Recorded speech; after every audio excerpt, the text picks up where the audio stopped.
Good morning. Good morning, everyone. Thank you for joining us.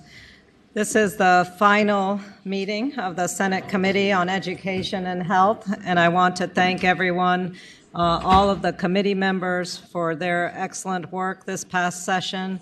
I especially want to thank our committee chairs, Senator Boysko, Senator Favola, Senator Van Valkenburg, and Senator Locke for doing such exceptional work in the subcommittees that made the process of the full committee so much easier. So thank you to all of you. I also want to thank our wonderful attorneys who have prepared the dockets, diligently prepared over 500 bills this past session for the committee, and they are Julia Bergamini and Hannah Yates, and I apologize, Julia, if I butchered your last name.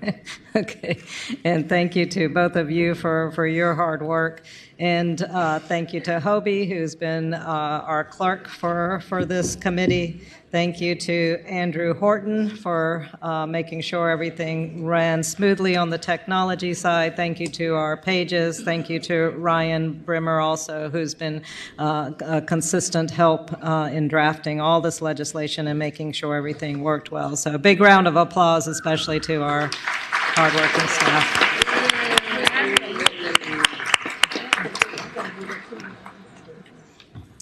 So this meeting is going to, as I mentioned, be our final meeting, and we have quite a docket. And as we get started, clerk, please call the roll.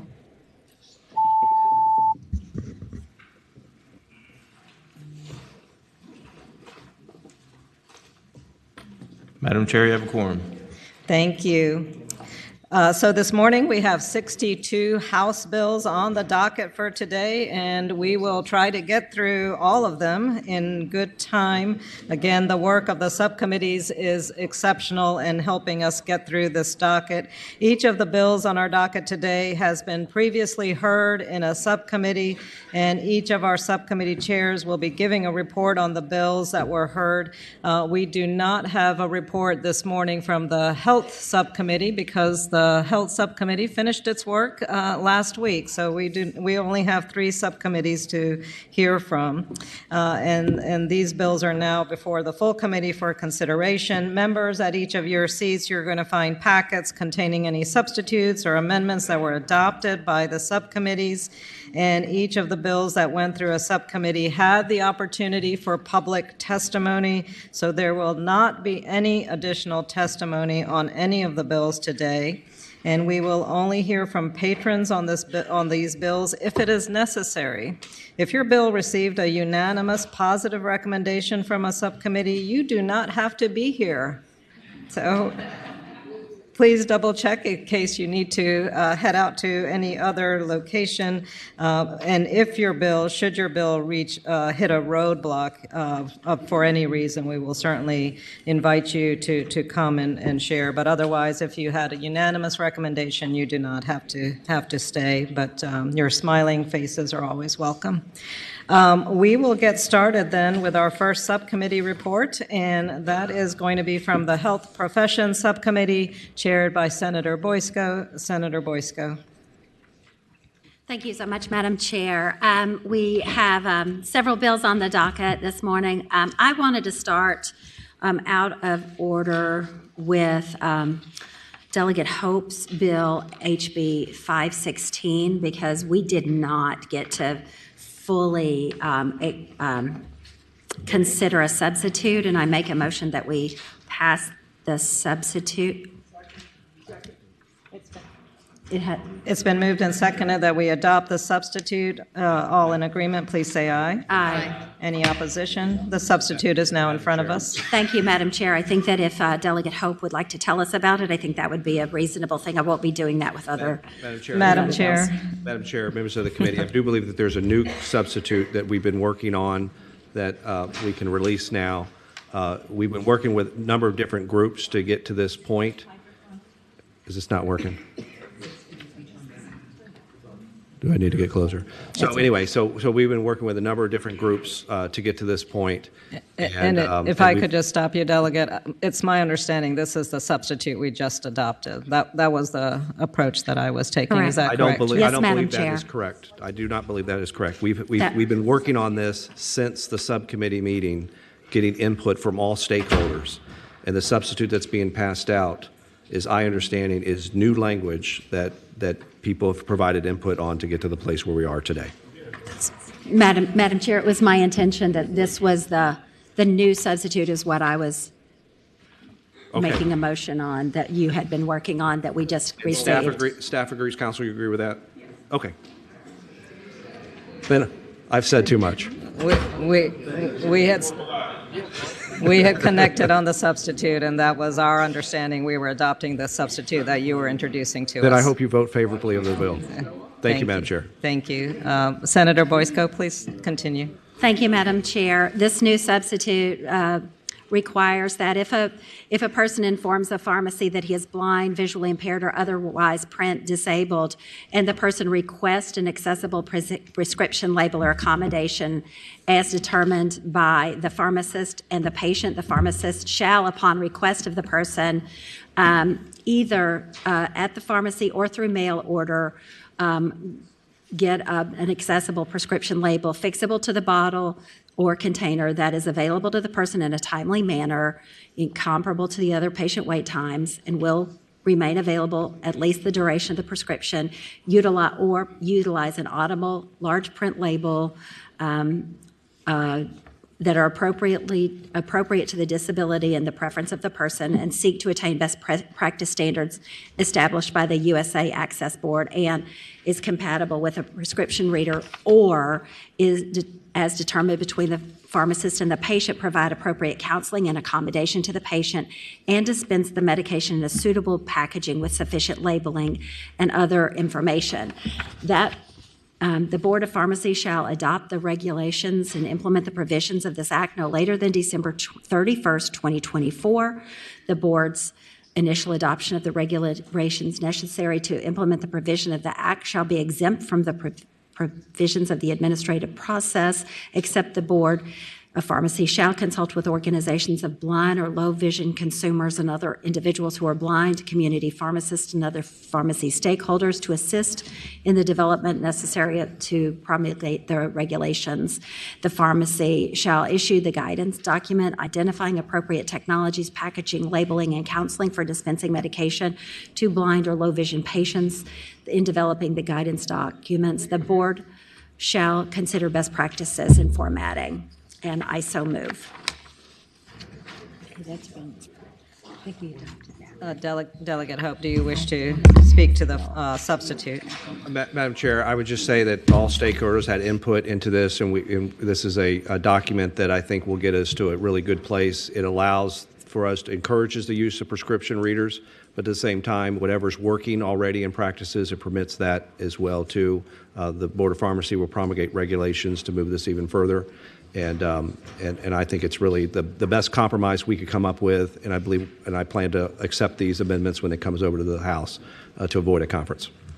Well, thank you, Delegate, and I know that this bill received considerable discussion in the subcommittee, so I appreciate your working with stakeholders to reach this agreement.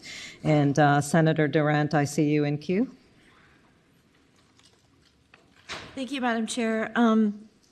Just the technology for these readers is a patented technology, is my understanding. Is that correct?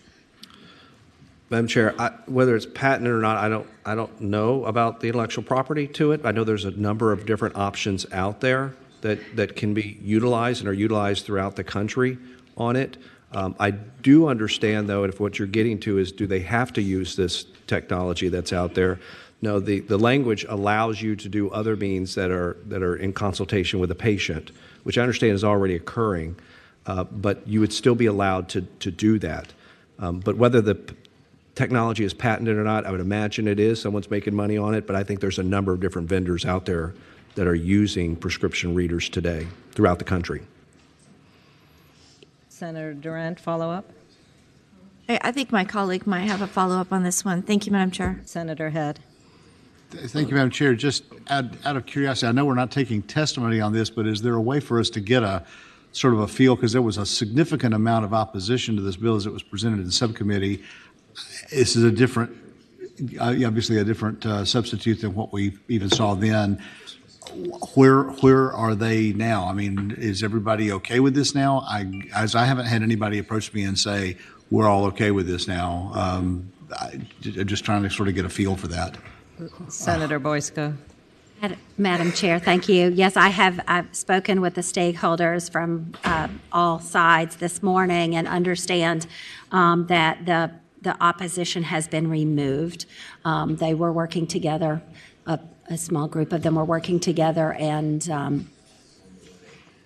the strong opposition to the previous bill has been removed. This is something that they feel neutral and are not opposing. That's right, Madam Chair. Delegate Hope, yes. That's my understanding too, Senator Head, is that there's agreement. Okay. Thank you. Is there a motion on the bill now? Move to report.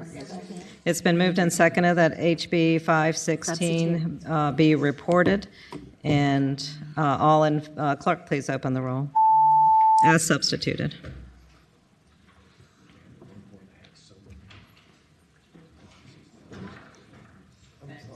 Ayes 12, no 0, 2 abstentions.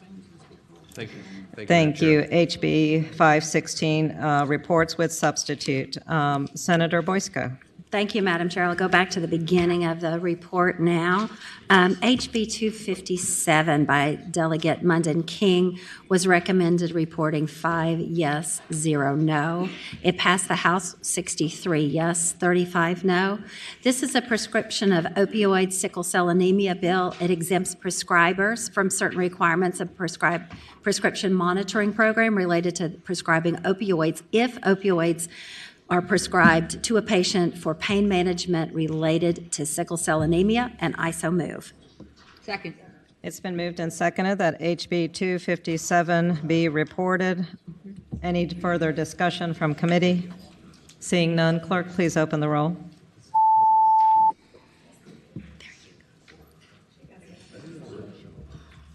Ayes 13, noes 2. Thank you. HB 257 is reported. Senator Boyska. Thank you. HB 325, patron is Delegate Glass, recommended reporting 5 yes, 90, and in the House, it passed the House unanimously. This is the Physician Assistant Licensure Compact Bill. It authorizes Virginia to be a signatory on the PA licensure compact. The compact permits eligible physician assistants to practice in the compact participating states, provided that they are licensed in at least one participating state. The compact has been passed in 3 states and takes effect when it is enacted by a 7th participating state or upon the effective date of the bill, whichever is later, and I so move. Second. It's been moved and seconded that HB 324 be reported. Are there any questions or comments from the committee? Seeing none, clerk, please open the roll. Ayes 15, no 0. Thank you. HB 324 is reported. Senator Boyska. Thank you, Madam Chair. Delegate Hope.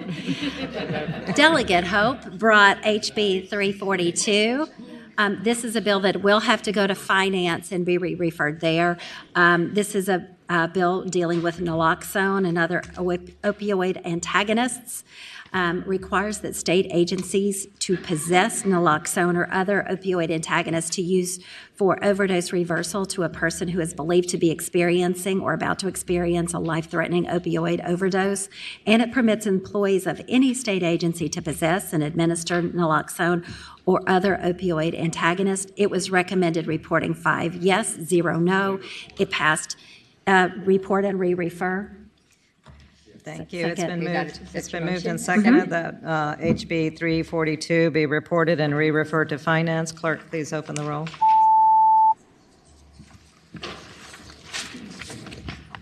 Ayes 15, no 0. Thank you. HB 342 is reported and re-referred to Finance. Senator Boyska. Thank you, Madam Chair. HB 426, Delegate Cole brought to us. It was recommended reporting with a substitute, 5 yes, 0 no, and passed the House 54 yes, 46 no. The substitute, this is about the Board of Counseling and the licensure of professional counselors without an examination. It directs the Board of Counseling to develop an examination alternative to licensure for professional counselors, stating that an alternative shall allow an applicant to be licensed as a professional counselor if the if the applicant meets the education, experience, and fitness to practice requirements determined by the board.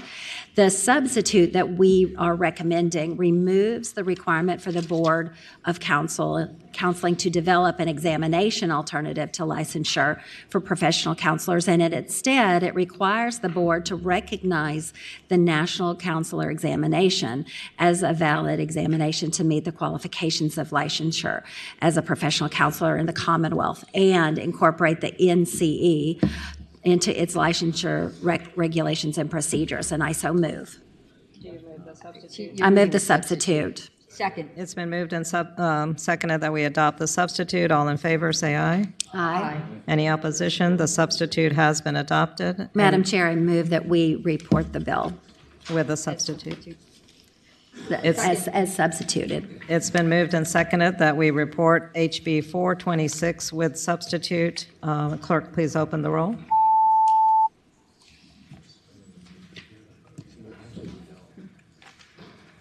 Ayes 14, no 0, 1 abstention.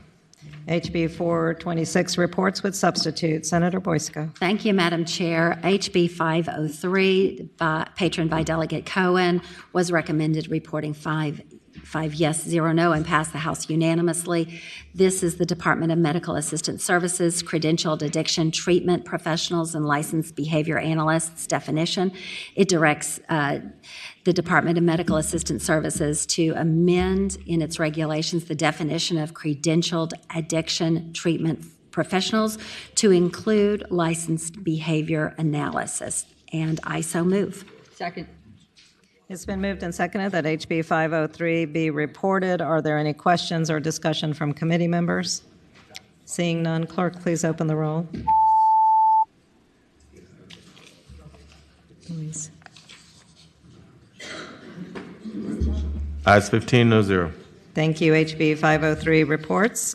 Senator Boysko. Thank you, Madam Chair. Delegate Cohen also brought us HB 511. This was also recommended reporting 5-0, passed out of the House with a very strong majority, 96 yes. It deals with out-of-state healthcare practitioners, temporary authorization to practice, and assisted living facilities. This adds assisted living facilities to the list of eligible healthcare employers for which a healthcare practitioner licensed, certified, or registered in another state or the District of Columbia may temporarily practice for one 90-day period, providing that the practitioner is contracted by and has received an offer of employment in the Commonwealth from the healthcare employer and when certain other conditions are met. Madam Chair, I recommend that we report. I move that we report. It's been moved and seconded that HB 511 be reported. Are there any discussions or questions from the committee members? Seeing none, clerk, please open the roll. Ayes 15, no 0. Thank you. HB 511 reports. Senator Boysko. Thank you, Madam Chair. Delegate Davis brought us HB 848. It was recommended reporting 5-0, passed the House unanimously. This deals with veterinary medicine traineeships.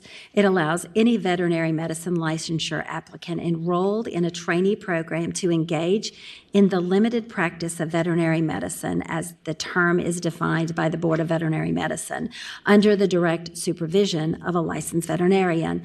The bill directs the board to adopt emergency regulations to implement the provisions of the bill, and I so move. Second.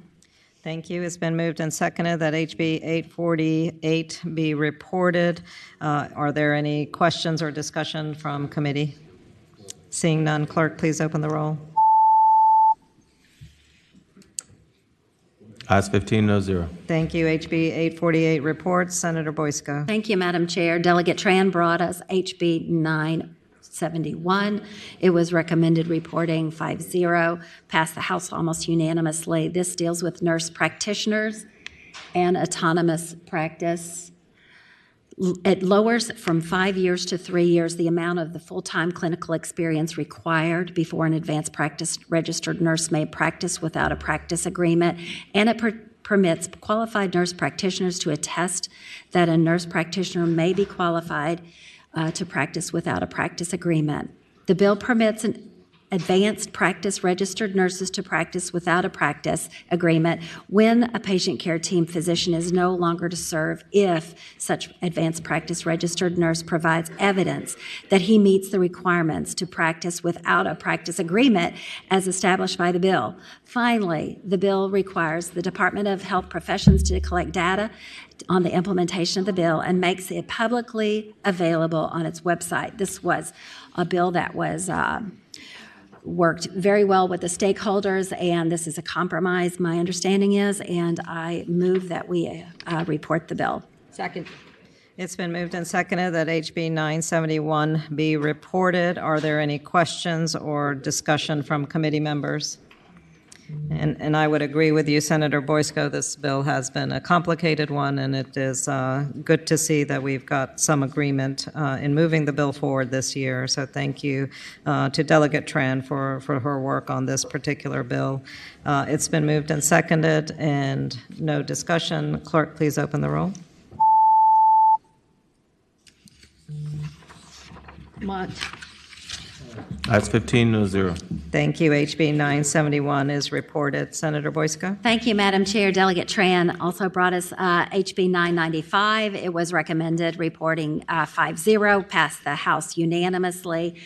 This is allowing temporary licensure of physicians who are licensed in foreign countries. It permits the Board of Medicine to issue a provisional license to physicians licensed in foreign countries for no more than 2 years, then a subsequent renewal 2-year license if the physician practice in a medically underserved area. After 2 years of practice under the renewable license, a physician licensed in a foreign country is eligible to apply for a full and restricted license to practice medicine. The bill specifies that eligibility for licenses is conditional upon an applicant demonstrating certain educational and experiential qualifications to the board and obtaining employment with a medical care facility that provides an assessment and evaluation program for physicians licensed in foreign countries. I greatly appreciate the testimony on this bill, and I so move. Second. It's been moved and seconded that HB 995 be reported. Are there any questions from committee members? Seeing none, clerk, please open the roll. Ayes 15, no zero. Thank you. HB 995 is reported. Senator Boysko. Madam Chair, HB 1068 by Delegate Hodges. We recommended reporting with a substitute that was recommended 5-0. It passed the House 99-0. This is dealing with the regulations related to the pharmacy outsourcing and pharmacy technicians' remote database access. It directs the Board of Pharmacy to promulgate regulations related to the pharmacy outsourcing and pharmacy technicians' remote database access. The bill directs the board to adopt emergency regulations to implement the provisions of the bill. I would point out that this is very similar to SB 607, Senator McDougall's bill that passed the Senate Education and was reported out with a substitute 15 yes, 0 no, and passed unanimously in the Senate. This substitute amends the language requiring the Board of Pharmacy to promulgate regulations authorizing pharmacies to outsource tasks associated with dispensing a prescription drug to a central fill pharmacy permitted in the Commonwealth by specifying that such tasks include a verification for accuracy by a pharmacist and alternative alternative delivery to the pharmacy that receives the prescription. I must note that SB 607 reported out of the House Committee on Health and Human Services with a substitute that is identical to this substitute for HB 1068. This does not require the committee to take any additional or differing action with the subcommittee's recommendation on HB 1068. And so I move the substitute. It's been moved and seconded that we adopt the substitute. All in favor, please say aye. Aye. Any opposition? The substitute has been adopted. And your motion on the bill then? Madam Chair, I move to report with the substitute. Second. It's been moved and seconded that HB 1068 report with substitute. Are there any questions from committee members? Seeing none, clerk, please open the roll. Ayes 15, no zero. Thank you. HB 1068 reports with substitute. Senator Boyska. Thank you, Madam Chair. Delegate Willett brought us HB 1185. This is a bill that needs to be re-referred to Finance if we are passing it. It was recommended reporting 5-0 and passed the House unanimously. It directs the Board of Health to report, admit, transfer, and discharge data elements on patients who overdose on opioids to the Department of Health Professions for use in the prescription monitoring program. The bill requires practitioners to obtain such data when prescribing opioids, and I move that we re-refer to report and re-refer to Finance. Second. It's been moved and seconded that HB 1185 be reported and re-referred to Finance. Are there any questions from committee members? Seeing none, clerk, please open the roll. Ayes 15, no zero. Thank you. HB 1185 reports and is re-referred to Finance. Senator Boyska. Thank you, Madam Chair. Delegate Zaire brought us HB 1278. It was recommended reporting 5-0. Passed the House with 97-3. It deals with oral acupuncture using the 5-needle protocol. We had a good discussion about this. It allows any person to engage in the 5-needle oral acupuncture protocol, known as 5NP, a standardized protocol wherein up to 5 needles are inserted into the external human ear to provide relief from the effects of behavioral health conditions, provided that a person has appropriate training in the 5NP through the National Acupuncture Detoxification Association, the People's Organization of Community Acupuncture, or other equivalent certifying body. It does not indicate or imply that he is an acupuncturist, and does not indicate that to imply that his practice of the 5NP is licensed, certified, or otherwise overseen by the Commonwealth. The treatment utilization, the 5NP, pursuant to this bill, is limited to the insertion of disposable, sterile acupuncture needles into the external ear. Madam Chair, we had a pretty robust conversation. We heard not only from the patron, but we also heard from the acupuncture community. This is something that everybody had found common ground on, and I so move. Second. Thank you. It's been moved and seconded that HB 1278 be reported. Are there any additional questions from the committee? Seeing none, clerk, please open the roll. Ayes 15, no zero. Thank you. HB 1278 is reported. Senator Boyska. Madam Chair, HB 1322 by Delegate Sickles passed the House 71 yes, 28 no, but we are going to recommend continuing with a letter from the chair to the Joint Commission on Healthcare. This is dealing with certified registered nurse anesthetists on the elimination of supervision requirements. It would eliminate the requirement that certified registered nurse anesthetists practice under the supervision of a doctor of medicine, osteopathy, podiatry, or dentistry. The bill provides that certain registered Nurse anesthetist shall practice in consultation with a doctor of medicine, osteopathy, podiatry, or dentistry, and in accordance with a regulation joint promulgated by the Board of Medicine and Board of Nursing. Again, it was recommended continuing with a letter from the chair to the Joint Commission on Healthcare, and I so move. Second. It's been moved and seconded that HB 1322 be continued with a letter from the chair to the JCHC. I know this was a bill that received considerable discussion in committee, so I appreciate the work of the patron and all of the stakeholders. Are there any questions or comments from the committee members? Seeing none, clerk, please open the roll. I'm thinking. Oh, no. Continue, because I want it to be reported. Whatever. Ayes 14, noes 1. Right? Thank you. I did. Thank you. HB 1322 has been continued with a letter from the chair to Joint Commission on Healthcare. Thank you, Madam Chair. Thank you. I would urge my committee members to voice their opinions when I ask for opinions to be voiced. I'm trying to control the vote. You probably don't want that. All right. Read to the whole class.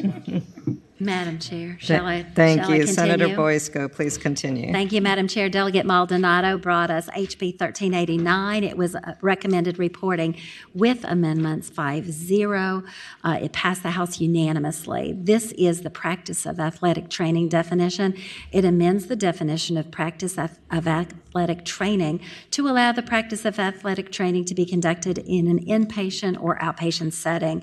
The amendments that we would like to move here, add at line 95 the word including to clarify that the practice of athletic training includes subsequent treatment or rehabilitation for such injuries or conditions, including an inpatient or outpatient setting, and I so move the amendment. Second. It's been moved and seconded that we adopt the amendment. All in favor, please say aye. Aye. Any opposition? The amendment has been adopted. Madam Chair, I move that we report with the amendment. Second. It's been moved and seconded that HB 1389 be reported with amendment. Are there any questions from the committee members? Senator Suderline. Just giving you an opportunity here. Thank you, Madam Chair. I support Delegate Maldonado's bill, and I appreciate all the good work she's brought to do with us this year. Thank you. Is that the same person? Thank you, Senator Suderline. Clerk, please open the roll.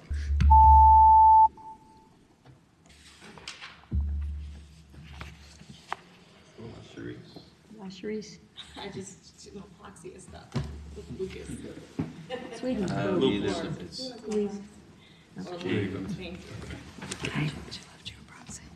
Ayes 15, no 0.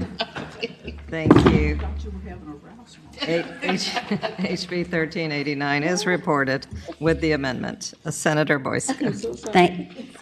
Thank you, Madam Chair. Delegate Willett brought us HB 1499. This is the bill that is very similar to SB 155 by Senator Head. It was recommended reporting with a substitute, and it will have to go to Finance. This is the Virginia Health Work Development Authority.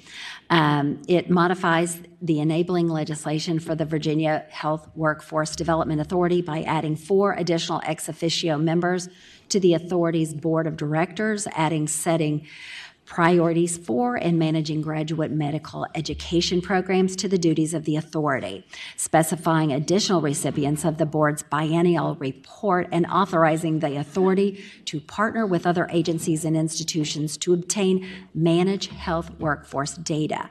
The bill directs the Board of Nursing to add or remove certain educational requirements for members of the nursing faculty, in specified nursing education programs, and establishes a licensing procedure by the Board of Psychology for a psychological practitioner as defined by the bill. The bill directs the Board of Nursing and the Board of Psychology to adopt regulations to implement relevant provisions of the bill to be effective no later than January 1st, 2025. I move the substitute. Second. It's been moved and seconded that we adopt the substitute. All in favor, please say aye. Aye. Any opposition? The substitute has been adopted. Thank you, Madam Chair. To clarify, the substitute creates the Virginia Healthcare Career and Technical Training and Education Fund for the purpose of supporting the mission of the Virginia Health Workforce Development Authority. It adds setting priorities for and managing the Virginia Healthcare and Career and Technical Training and Education Fund to the duties of the authority. It requires one of the 7 ex officio members of the authority's board of directors to be the director of the Department of Workforce Development and Advancement, and it adds the Virginia Office of the Economic Education and Workforce Data Trust to sources of the data which the authority is required to assist in coordinating.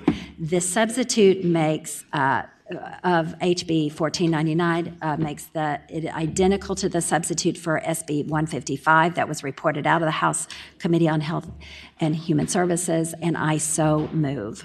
That we report with the substitute? That we report with substitute and re-refer to finance. Okay, second. It's been moved and seconded that we report with substitute HB 1499 and re-refer to finance. Are there any questions from our committee? Seeing none, clerk, please open the roll. I don't have anybody's proxy do it. No. I'm a yes. Is there something wrong with that? So I'm a yes.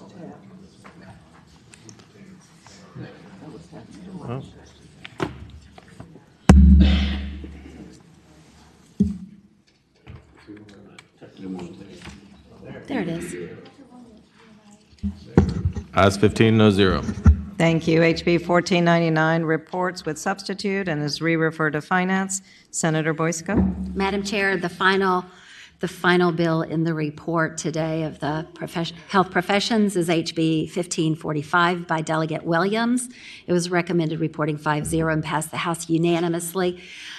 This permits the Board of Medicine to grant provisional licensure as a physician assistant to applicants pending the result of an examination as defined by the bill.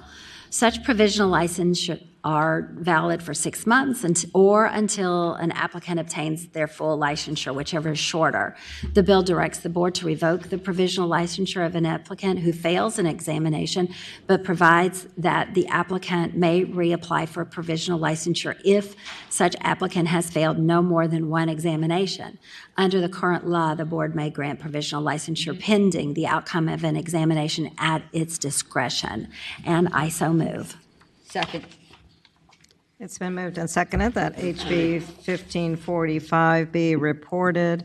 Are there any questions or comments from the committee? Seeing none, clerk, please open the roll.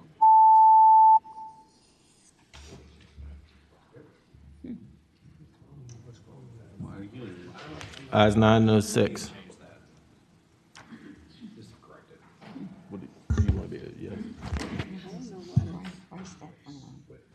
Ayes 10, noes 5.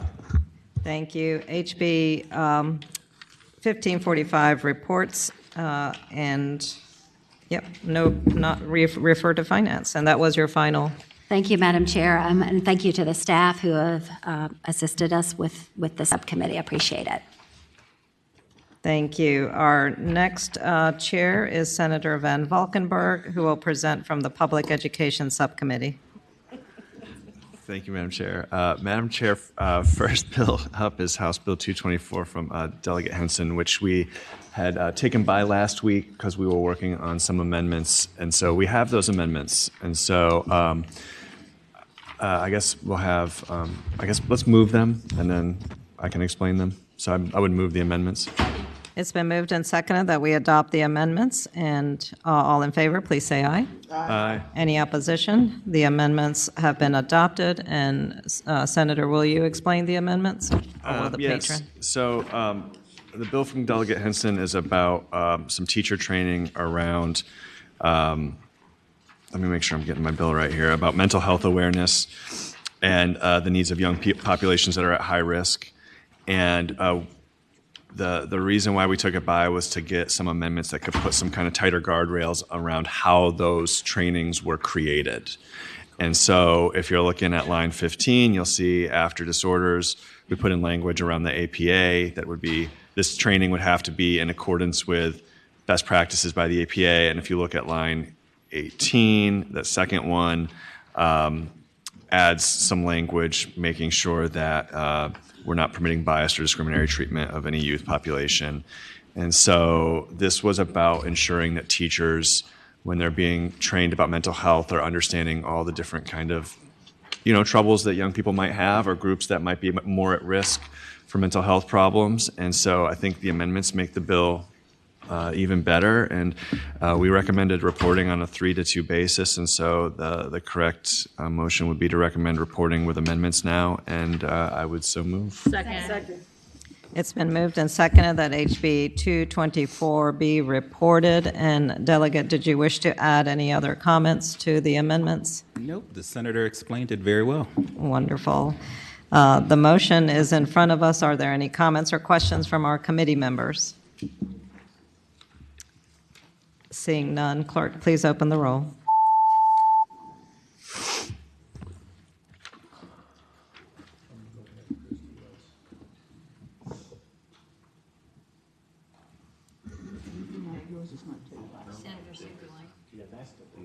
Ayes 11, noes 4. Thank you. HB 224 reports with the amendment. All right, thank you, Madam Chair. Madam Chair, members of the body, next up is House Bill 66, which might be the most fascinating bill of this session for me. And so this is a bill that was seeking to end confusion around fire drills in schools by tying it to the statewide fire code. And so then we all went down a rabbit hole about what the law says and what the fire code says, and how do we know what the fire code says, and then finding what the fire code said, and then seeing how it's tied to the law. And I think we actually found a solution that's going to make everybody happy. The patron was concerned about the fire marshals not being clear about what they needed to do, which is a valid concern. I was concerned about making us do more fire drills, which is a valid concern. And I think we found a way to make sure that we're both happy. And so we came up with some amendments this morning, and so I'm going to have council explain what they do. Thank you, Madam Chair. So the amendments, which would likely be done as amendments in nature of a substitute, would amend the same code section, but would unstrike all of the language that is stricken in the original bill and remove the language that was added by the original bill. So all of the text that is in the current law for section 22.1/137 would be unchanged, but then in front of, at the beginning of it, line 11, we would add, notwithstanding any provision of the statewide prevention fire code to the contrary, and then add on a final enactment clause to direct, as a part of the next update cycle for the statewide fire prevention code, the Board of Housing and Community Development and the Virginia Fire Services Board to revise and update the code in accordance with the provisions of this section as substituted, which would retain the current requirement in the section that in every public school, they hold a fire drill at least twice during the first 20 school days of each school session, and hold at least 2 additional fire drills during the remainder of the school session, amounting to a total of 4 fire drills. Madam Chair, and members of the committee and members of the people watching, to get more than you ever wanted to know about fire drills, back in 2016, we detached school fire drills from the statewide fire code because we added the lockdown drills. And so when they added the 4 lockdown drills, they said, okay, well, we're going to do less fire drills. And they said, we're going to do 4 fire drills. However, right, the fire marshals by code are supposed to follow the statewide fire code, and that's where the confusion came in. And so, but the intention of the legislature at that time was to do 4 fire drills. And so what this will ensure is that this says, hey, the law clearly is going to trump the fire code here, but we're going to go back, and this is to clear it up for the fire marshals. We're going to tell them that they need to change it to reflect what the law says. And so I think this makes everybody, it makes me happy. I think it makes everybody happy. And so we'll move the amendments in the nature of a substitute first. It's been moved and seconded that we adopt the substitute. All in favor, please say aye. Aye. Any opposed? The So then, substitute has been adopted. So I would move that we report the substitute. It's been moved and seconded that we report HB 66 as substituted. Any additional comments or questions? I will note, Senator Van Valkenburg, that Senator Peake has shared that your happiness is of utmost importance to him. So. I'm going to remember that on a vote coming up. Clerk, please open the roll.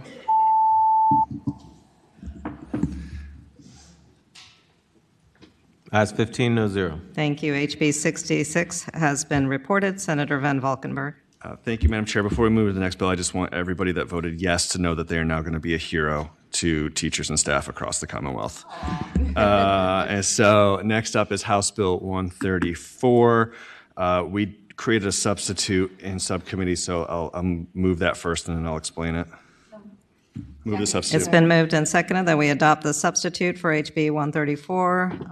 All in favor, please say aye. Aye. Any opposition? The substitute is in front of us. So thank you, Madam Chair. Madam Chair, members of the committee, this was a bill that was requiring the DOE in consultation with folks to create school age appropriate and evidence-based educational materials about opioids. And in the subcommittee, we thought that the bill was a little vague about what they were asking the DOE to do, because it had a shall, like the school systems shall teach it, but it wasn't clear like what the DOE had to create. And so the substitute kind of, I think, tightened it up. It still directs the department to develop these materials, but what they're going to then do is they're going to create it, they're going to send it to us, and then we would reenact it once we saw the product that was created. And it would keep basically the same timeline as the original bill, so there was no harm meant to be done to it. It was just to make sure that we, at least I felt, I can't speak for others, I felt that the mission for the DOE was too open-ended. And so we'll get a report back on the materials they created, and we'll go from there. And so I would recommend reporting with substitute.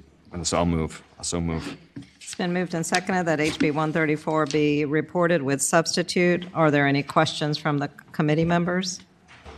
Seeing none, clerk, please open the roll.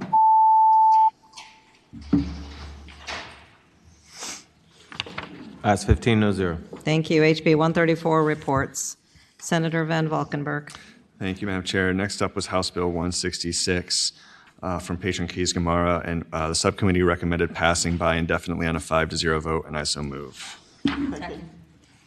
It's been moved and seconded that HB 166 be passed by indefinitely. Are there any questions or comments from our committee? Seeing none, clerk, please open the roll.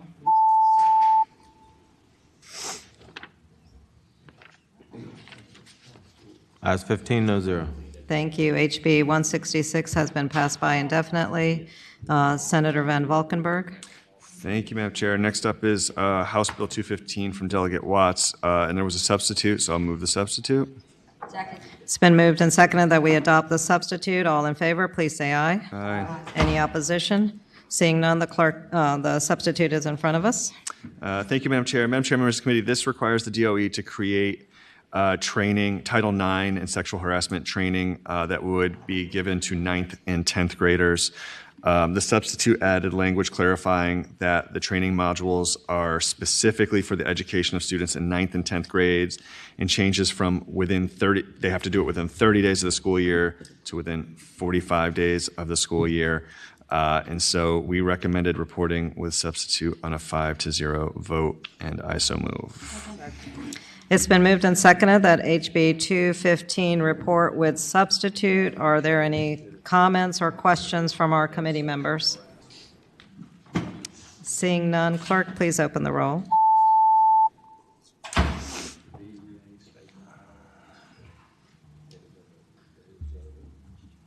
Ayes 12, noes 2, 1 abstention. Thank you. HB 215, reports with the substitute. Senator Van Valkenburg. Thank you, Madam Chair. Madam Chair, next up is House Bill 269 from Delegate McQuinn. And this is a bill about career switchers and special education. It was a bill that a lot of stakeholders worked on to get it into a good place. And so everybody was happy with the final product, but it's basically trying to ensure that we can get more special ed teachers and more special education teachers through career switcher programs. And so we recommended reporting on a 5-0 vote, and I so move. It's been moved and seconded that HB 269 be reported. Are there any questions or comments from committee? Seeing none, clerk, please open the roll. Ayes 15, no 0. Thank you. HB 269 is reported. Senator Van Valkenburg. Thank you, Madam Chair. Madam Chair, next up is House Bill 398. And this, there's a substitute to conform, so I'll move the substitute first. Second. It's been moved and seconded that we adopt the substitute. All in favor, please say aye. Aye. Any opposition? The substitute is in front of us. So this bill is now the same as Senate Bill 586, which reported out of this committee on a 9-6 vote. We recommended reporting this substitute on a 5-0 vote last week. But your votes on the initial bill were 9-6, just so everybody knows. And so I would move the substitute. Second. It's been moved and, did we not adopt the substitute? It's been moved and seconded that we adopt the substitute. All in favor? Aye. Any opposition? The substitute has been adopted. So I would now move the substitute. I would move that we report the substitute. Thank you. It's been moved and seconded that we report HB 398 with the substitute. Are there any questions or comments from committee members? The no caucus down there caucusing. The no caucus is caucusing? Is that? They could just vote yes. Are there any comments from the caucus? Okay, you're ready to vote. Okay. Just vote yes. I was misdirected by Senator Locke. Clerk, please open the roll. Was I wrong? You were right. Ayes 9, no 6. Thank you. HB 398, reports with substitute, and Senator Van Valkenburg. Thank you, Madam Chair. Madam Chair, House Bill 419, we recommended conforming to Senate Bill 54, which is Senator Locke's bill. So I would move that we adopt the substitute. Second. It's been moved and seconded that we adopt the substitute. All in favor, please say aye. Aye. Any opposition? The substitute is in front of us.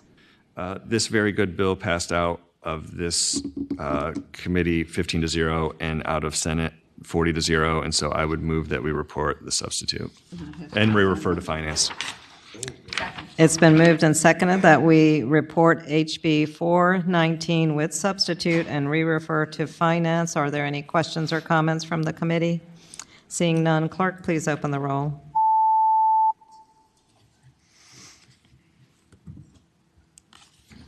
Ayes 15, no 0.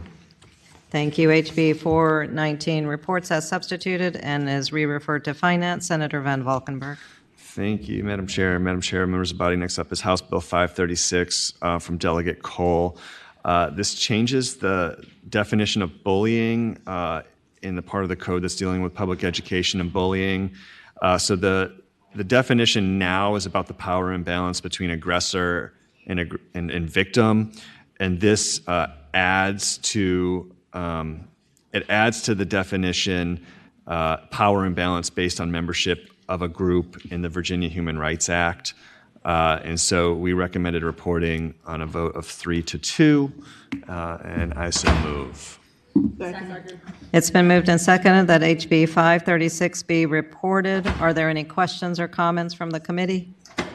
Seeing none, clerk, please open the roll.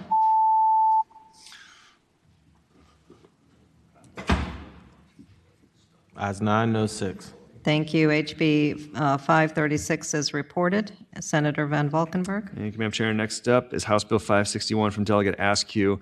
This takes a safety audit that is already done and adds to the audit that they should check technology systems, which is increasingly important in the world that we live in. And so we recommended reporting it on a 5-0 vote, and I so move. Second. It's been moved and seconded that HB 561 be reported. Are there any questions or comments from committee? Seeing none, clerk, please open the roll.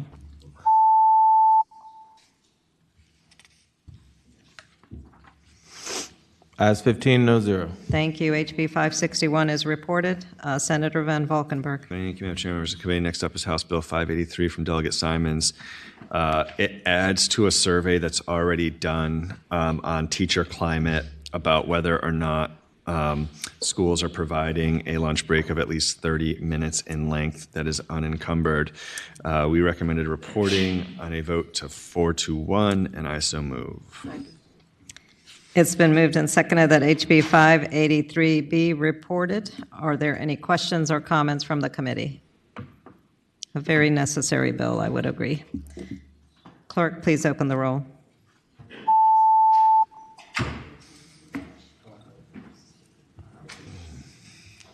Ayes 14, noes 1. Thank you. HB 583 reports. Senator Van Valkenburg. Thank you, Madam Chair. Members of the committee. Next up is House Bill 617 from Delegate Price. This is about NIL for high school students. And so it establishes rights, duties, and prohibitions relating to the use of name, image, and likeness of high school athletes that are equivalent to those established in law for college student athletes. And so we recommended reporting on a 3-2 vote, and I so move. Second. It's been moved and seconded that HB 617 be reported. Are there any questions or comments from the committee? Seeing none, clerk, please open the roll.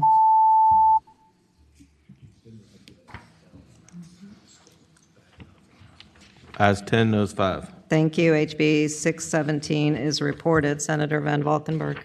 Thank you, Madam Chair. Madam Chair, members of the body, next up is House Bill 624.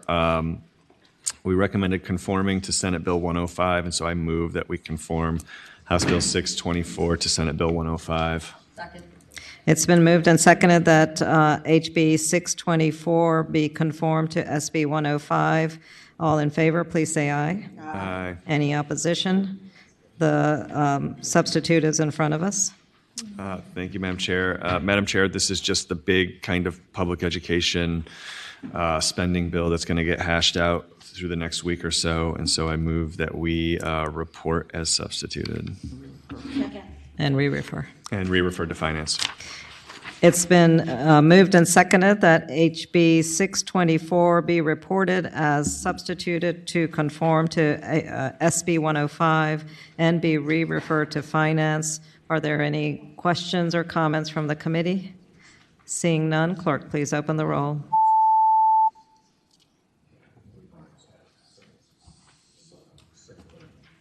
Ayes 15, no zero. Thank you. HB 624 reports with the substitute and is re-referred to Finance. Senator Van Valkenburg. Thank you, Madam Chair. Madam Chair, members of the body. Next up is House Bill 625 from Delegate Razul.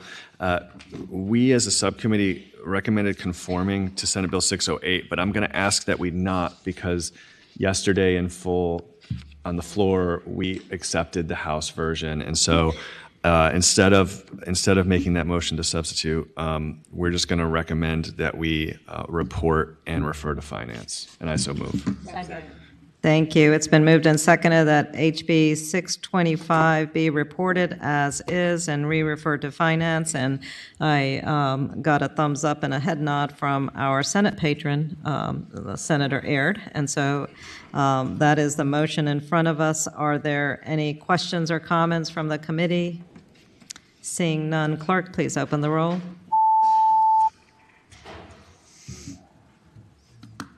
Ayes 15, no zero. Thank you. HB 625 reports as it is and is re-referred to Finance. Senator Van Valkenburg. Thank you, Madam Chair. And Madam Chair, next up is House Bill 632. This is the teacher licensure bill. We recommended conforming to Senate Bill 352, which is Senator Peake's bill. The Senate version and the House version are way different. Yesterday on the Senate floor, Senator Peake rejected their version. And so, huzzah, huzzah. And so today we need to conform House Bill 632 to Senate Bill 352, and I so move. It's been moved and seconded that HB 632 be conformed to our bill, SB 352, patroned by Senator Peake. All in favor, please say aye. Aye. Any opposition? The substitute has been adopted. Thank you, Madam Chair. We now have the far superior product before us, and that far superior product passed out of this committee 15-0 and out of the Senate 40-0, and so I move we report as substituted. Second. Can you please restate your motion? There was too much chatter on this. I move that we report the substitute. Is there a second? It's been moved and seconded that HB 632 be reported with substitute. Are there any further comments or discussion? And I will not entertain any comments from Senator Peake at this point. But clerk, please open the roll. It's not even my bill anymore. No comment on my part either, Senator Peake.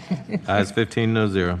Thank you. HB 632 reports as substituted. Senator Van Valkenburg. Thank you, Madam Chair. Madam Chair, next up is House Bill 677 from Delegate Simons. And this requires a superintendent to employ in the DOE at least one certified school library specialist who fulfills a bunch of library duties. We recommended reporting on a 5-0 basis, and so the motion is to recommend reporting and refer to finance, and I so move. It's been moved and seconded that HB 677 be reported and re-referred to finance. Are there any questions or comments from the committee? Seeing none, clerk, please open the roll.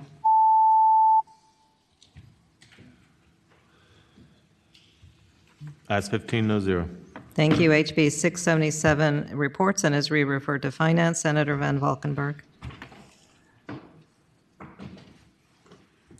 Thank you, Madam Chair. Madam Chair, members of the body. Next up is House Bill 696 from Delegate Tata, which is about a recovery school in the Virginia Beach area. It authorizes any school board that governs a school division in Regions 2, 4, or 7 to establish a recovery high school as a year-round high school. We recommended reporting 5-0, and the motion would be to recommend reporting and refer to finance, and I so move. Second. It's been moved and seconded that HB 696 be reported and re-referred to finance. Are there any additional questions or comments from the committee? Seeing none, clerk, please open the roll.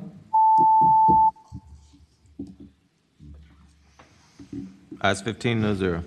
Thank you. HB 696 is reported and re-referred to finance. Senator Van Valkenburg. Thank you, Madam Chair. Madam Chair, next up is House Bill 731 from Delegate Sewell. This requires the board to eliminate the requirement for any individual to take and receive a passing score in the Virginia Communications and Literacy Assessment as a condition for renewal of a license. This is to help us get more teachers. We already have other mechanisms, including other assessments to ensure teachers are up to the job. And so we recommended reporting on a 5-0 basis, and I so move. Thank you. It's been moved and seconded that HB 731 be reported. Are there any questions or comments from the committee? Seeing none, clerk, please open the roll. Ayes 15, no 0. Thank you. HB 731 is reported. Senator Van Valkenburg. Thank you, Madam Chair. Madam Chair, next up is House Bill 732, which is similar to Senator Pillion and Pekarsky's bill. And so first we need to move the substitute. Second. It's been moved and seconded that we adopt the substitute to conform HB 732 to SB 726. All in favor, please say aye. Aye. Any opposition? The substitute is in front of us. Okay, so now this bill is basically the same as Senator Pillion and Pekarsky's bill, which passed out of here 15-0 and passed the Senate 39-0. There's two changes to their bill as well in the substitute, so I'll just say what they are. First, it clarifies that the provisions relating to civil, criminal, and disciplinary immunity for school employees also applies to any employee of local health department hired to provide health services at schools, because some schools don't directly employ these folks. And the second thing is it changes the school year by which school boards are required to implement the provisions. It moves it up a year. Let's put up a big 15-0 vote so that we stand tall for the Senate version and make sure we get that one in conference. And so I move that we recommend report with substitute. Second. With fervent enthusiasm, HB 732 has been recommended to be reported with substitute. Are there any questions or comments from committee? Seeing none, clerk, please open the roll.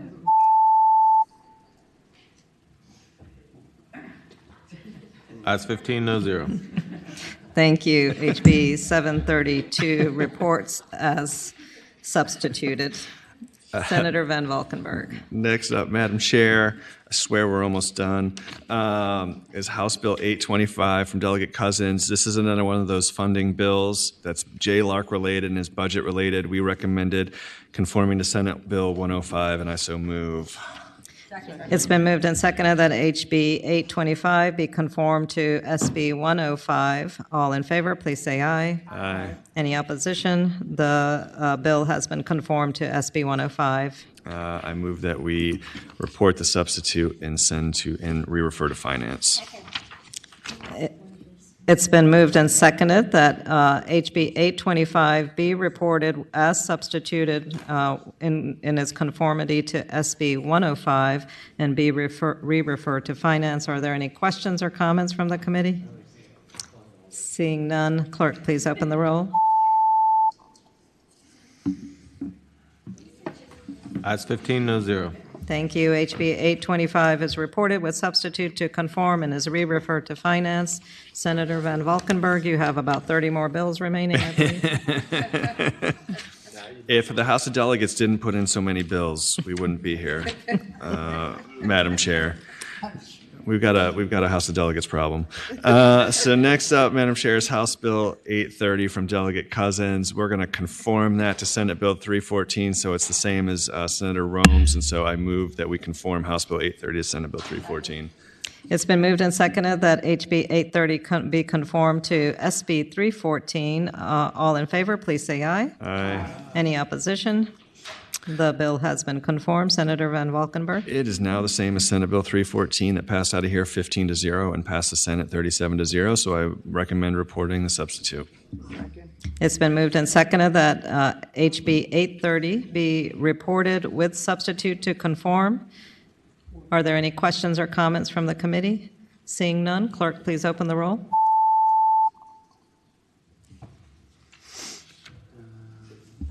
Ayes 15, no 0. Thank you. HB 830 reports with the substitute to conform. Senator Van Valkenburg. Thank you, Madam Chair. Next up is House Bill 842 from Delegate Austin. This is a bill that Senator Suderline had.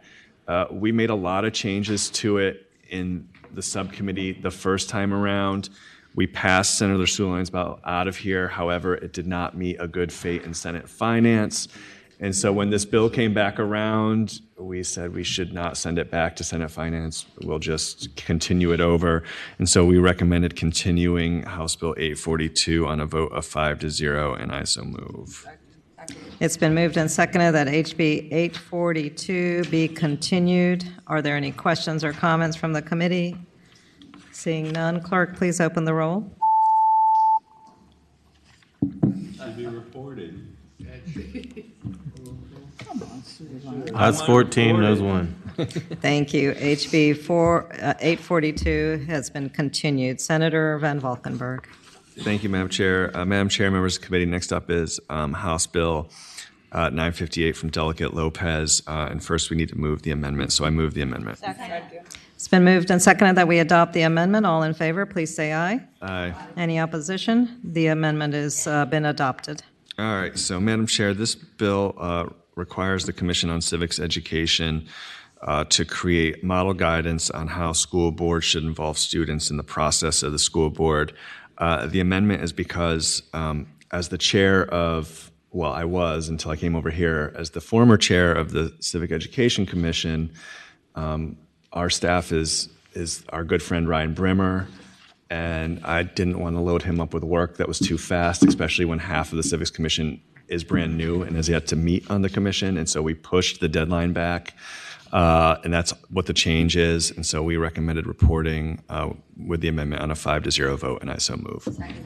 Thank you. It's been moved and seconded that HB 958 be reported with the amendment. Are there any questions from or comments from the committee?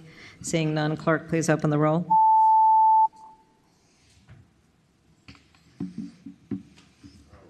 Ayes 15, no zero. Thank you. HB 958 reports as amended. Senator Van Valkenburg. Thank you, Madam Chair. Next up is House Bill 979 from Delegate Keys-Gamarra.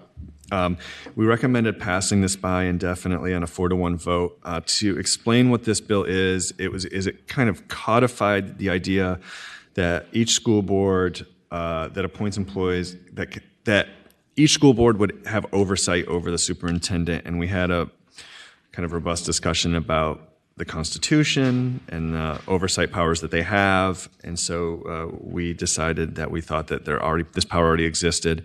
And so we recommended passing by indefinitely on a vote to 4-1, and I so move. Second. Madam Chair. It's been moved and seconded that HB 979 be passed by indefinitely. And Senator Boysko. Madam Chair, can you help me understand? I'm just wondering if maybe the chair of the committee could explain why this is, if it's just codifying what is in existence, why is this something that we should pass by? Yeah, I mean, I think that the general idea was that kind of inherent in the Constitution and inherent in the law is already the obligation to provide oversight. And so we didn't want to, I think it's kind of an unintended consequence, this type of thing, where we already have these powers, the school boards already have the authority to do these things. We didn't feel like we needed to codify it and open up a Pandora's box that we don't know we're opening up when there's no need to do that. It's essentially a do no harm vote is the way that we saw it. Senator Boysko, additional question?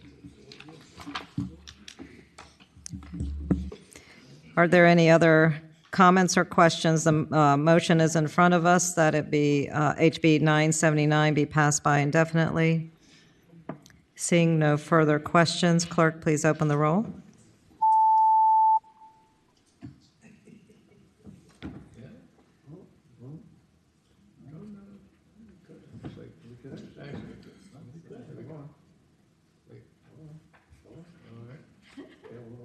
Let's go. Do it. Still time, still time. Is that everybody? All right. Ayes 8, no 7. Thank you. On a vote of 8-7, HB 979 has been passed by indefinitely. And Senator Van Valkenburg. Thank you, Madam Chair. Madam Chair, members of the body, next up is House Bill 1024 from Delegate Will. It requires the department to review its pre-service training for child care staff courses for appropriateness based on the age range of children. Essentially, this was the idea that you're doing an after-school program for older kids and you're having to be trained on diapers. And the idea was that this was trying to kind of cut down on the amount of training that was needed to do when it's not necessary. We thought that was a good idea. We recommended reporting on a 5-0 vote, and I so move. It's been moved and seconded that HB 1024 be reported. Are there any questions or comments from the committee? Seeing none, clerk, please open the roll.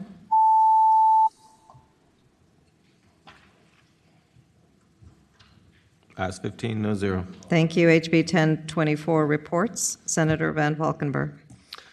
Thank you, Madam Chair. Madam Chair, members of the committee, next up is House Bill 1088 from Delegate Carr, which requires the board to make available to each school board instructional materials on climate change and environmental literacy that are based on scientific sources. It requires them to develop, adopt, and make available to each local school board model policies and procedures pertaining to the selection of instruction materials on climate change and environmental literacy. We recommended reporting on a 3-2 vote, and I so move. Is there a second? Second. It's been moved and seconded that HB 1088 be reported. Are there any questions or comments from the committee? Seeing none, clerk, please open the roll.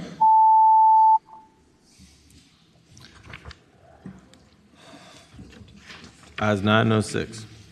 Thank you. HB 1088 is reported. Senator Van Valkenburg. Thank you, Madam Chair. Madam Chair, members of the committee, next up is 1089, which is from Delegate Coiner. And now that I'm looking at my page, I think I lied about being almost done earlier. Sorry about that. Sorry for the folks that are watching. And so House Bill 1089 is similar to Senate Bill 220 from Senator Favola. In subcommittee, we did not conform. And we did not conform because the Education Committee wanted to send the fuller bill to Senate Finance, which the original go-around had kind of narrowed it, and we wanted another go-around with that. My understanding is that we have a substitute that tightens up the original bill. I'm going to leave that to the two people who are here to talk about because that was not in subcommittee. So maybe I'll start with Senator Favola. Thank you, Madam Chair. This has gone through multiple iterations.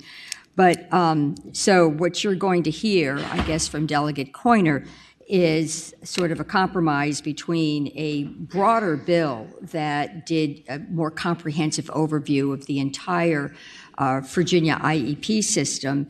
And it was a compromise between that bill and a much skinnier bill where we started off doing everything sequentially. So now I believe Delegate Coiner is going to present a bill that conforms to what the House budget has in its in what they adopted. It's in conference now, and there is some Senate funding, but we're allowing the school boards to adjust their IEP systems. And we're directing the state to meet with an advisory group that will also come up with maybe a newer framework for an IEP process and perhaps try to identify short-term objectives, which is fairly controversial, but parents and other advocates would really like to see some definition of short-term objectives. So that's where we ended up. Both, and of course, Delegate Coiner adeptly got money in the House budget to provide for parent resource centers and for professional development of all of our teachers. So the model of integrating children with special needs into our classrooms, into our regular classrooms can actually be achieved. That's the summary. If I left anything out, Delegate Coiner, Madam Chair, would you be willing to allow Delegate Coiner to say something else? Yes, Delegate Coiner, please. Thank you, Madam Chair. The only differences between what's before you of House Bill 1089 before you and the substitute are three things. One, we're not mandating the use of the Virginia IEP by code. It's provided, and we're leaving that still part of the regulatory process. Number two, the original bill said that school divisions had to employ a special education liaison. We're now saying just designate. We've been informed that most people have someone on staff, and it reduced the cost of that. And then the third, we found out from the Department of Education when the actual contract was coming up for renewal for the Virginia IEP template. And so the enactment clauses put the actual true timing in, not our best guess. So the bill that is before you without the substitute was just a guess at the timeline. We now know the exact timeline, which is the 27-28 school year. So those are the three differences. Thank you. We will need to adopt the substitute. We do not want to conform. We want to. So, Madam Chair, we did not move to conform in committee, so we would just move this substitute. Yeah. So I would move the substitute that was just introduced. Second. It's been moved and seconded that we adopt the substitute that was introduced in committee. All in favor, please say aye. Aye. Any opposition? The substitute presented in the committee has been adopted. Senator Favola? I would just say this is helping us get to a place where we won't have to go to conference. That's our goal.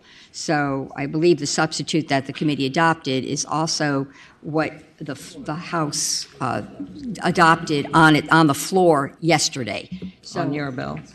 Yeah, they took my bill, Senate Bill 220, and made the changes that Delegate Coiner just talked about and passed it out of the House. Okay. So, thank you.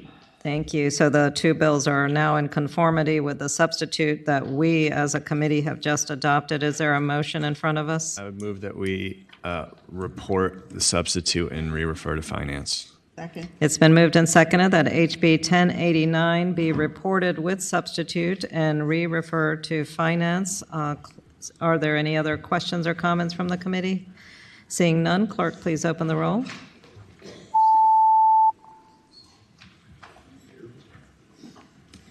Ayes 15, no 0. Thank you. HB 1089 reports with the committee substitute and is re-referred to finance. Senator Van Valkenburg. Thank you, Madam Chair. Next up is House Bill 1221. First, we need to move the substitute, so I move the substitute. Is there a second? It's been moved and seconded that we adopt the substitute. All in favor, please say aye. Aye. Any opposition? The substitute has been adopted. Senator Van Valkenburg. Thank you, Madam Chair. Madam Chair, members of the body, this is a permissive bill that permits education, instruction, in students in grades 4 through 8 for menstrual education instruction. The substitute was from me to clarify that it would be one time in 4th through 8th grade and not every year in 4th through 8th grade. And so I move the substitute. I would move that we report the substitute. Second. It's been moved and seconded that we report with substitute HB 1221. And I see Senator Boysko on the board. Madam Chair, I have a question about the health education policy. Are families able to opt out of that if they so choose? I haven't thought about this bill in a week, so let me double check. And is Delegate Seabold here to address that question? Let's see, I got it pulled up. I mean, it's just it's in health instruction, so I believe in health instruction in general, they are able to opt out. So the answer is yes, yes. Thank you, Madam Chair. I just wanted to confirm that I've had some constituents who've raised some concerns, wanted to make sure that that was the policy. Thank you, Senator Boysko. It's my understanding that this is part of the family life education, which parents are able to opt out, should they? No. Senator Van Valkenburg? Madam Chair, let me go back again. This is in the PE class. Oh, it's in the PE. Okay, PE and health class. As substituted. Okay, second. Are there any, Senator Favola? No. Okay. Okay, it's been moved and seconded that HB 1221 be reported with the substitute. Seeing no further comments, clerk, please open the roll.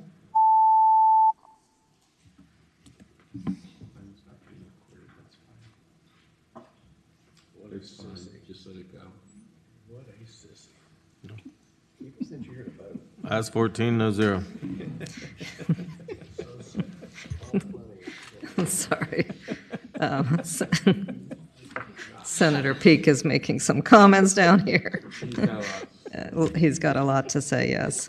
Not always good, though. HB 1221 is reported with the substitute. Thank you. And don't make me laugh anymore, Senator Peake.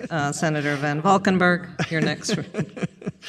Thank you, Madam Chair. Madam Chair, next up is House Bill 1231 from Delegate Higgins. This requires the department to notify each school board of their obligation pursuant to federal law relating to student eligibility to participate in JROTC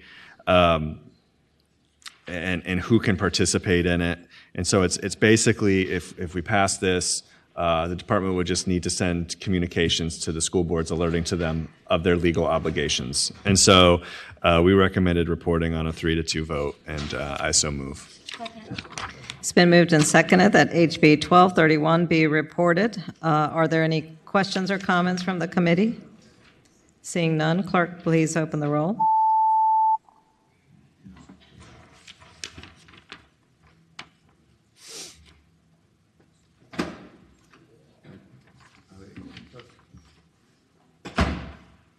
Ayes 12, noes 3.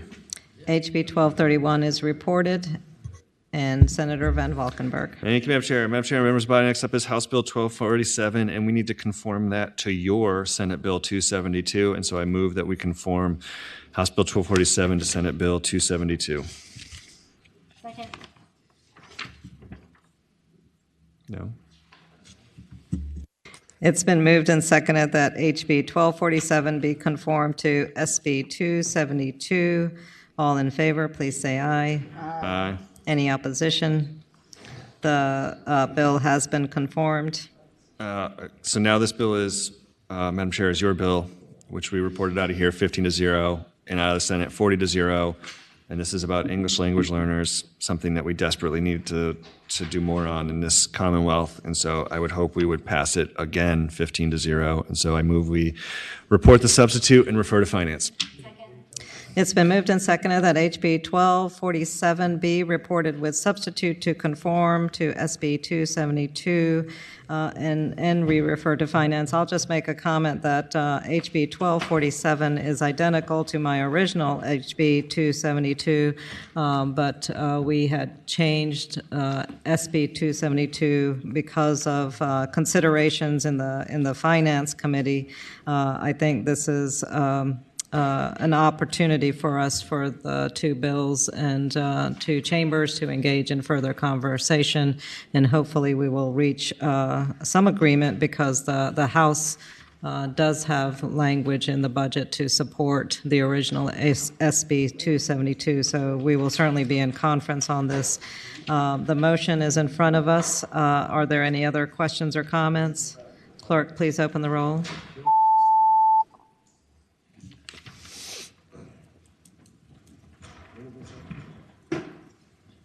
Stella.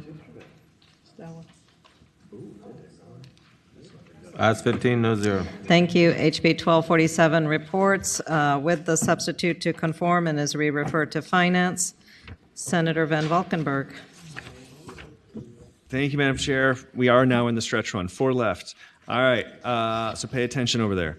So next up is Delegate Hayes' House Bill 1279. First, we need to move the amendment. I so move. It's been moved and seconded that we adopt the amendment. All in favor, please say aye. Aye. Any opposition? The amendment has been adopted. All right, thank you, Madam Chair. This is about a school health interest form, requires the Department of Health and the DOE to examine the health interest form and make changes to streamline it and make it more user-friendly. And Delegate Hayes wanted to make sure that there was, the intent was to make sure that there was a kind of online version of this, but we didn't think that the law clarified that enough. And so the amendment was to kind of make clear that it would be streamlined for digital and print, so that we make sure we captured the whole intent of the law. And so we recommended reporting with the amendment 5-0, and I so move. It's been moved and seconded that HB 1279 be reported with the amendment. Are there any questions or comments from the committee? Seeing none, clerk, please open the roll.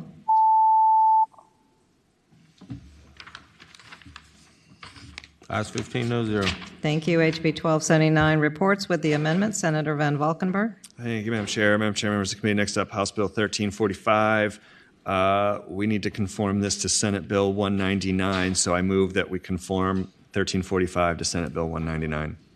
It's been moved and seconded that HB 1345 be conformed to SB 199. All in favor, please say aye. Aye. Any opposition? The substitute is now in front of us. Thank you, Madam Chair, members of the committee. This is now the same as Senator Diggs' bill that reported out of here 15-0, passed the Senate 39-0. Let's send it back over there with a unanimous vote and make them take this substitute.